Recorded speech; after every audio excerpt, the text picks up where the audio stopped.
ఈ రోజు నశించిపోతున్న నిన్ను నీకు బ్రతుకు లేనప్పుడు, నీకు ఎవరు లేనప్పుడు సేవకు నిలబడి నీ కుటుంబం కొరకు, నీ పిల్లల భవిష్యత్తు కొరకు కన్నీటి ప్రార్థన చేసి పరలోక రాజ్యానికి మోచన చేస్తే మీరు ఏం చేస్తున్నారండి?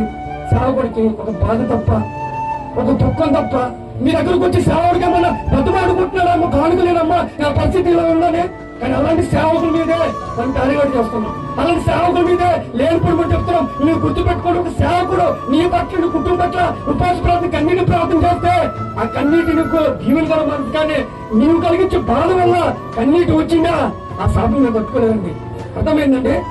నీ కుటుంబం వల్ల, నీ పిల్లల భవిష్యత్తు వల్ల సేవకుడు కన్నీటి కారిస్తే సభాస్ నీ కుటుంబం దీవున ఒక స్థితి ఉంటది. కానీ మీరు కలిగించే బాధకి, మీరు కలిగించే దుఃఖానికి సేవకుడు కన్నీటితో దేవుడికి మొదలుపెట్టాడా? అదే చివరి రోజు అవుతుంది మీకు. అదే చివరి గడియ అవుతుంది. ఆ గడియ ఊహించిన చాలా భయంకరంగా ఉంటుంది. ఆ గడియ మీరు చేర్చడానికి చాలా ఇబ్బందిగా ఉంటుంది. మిరియము ఇంచుమించు ఒక రోజు కదండి 7 రోజులు బాధపడ్డాడంట.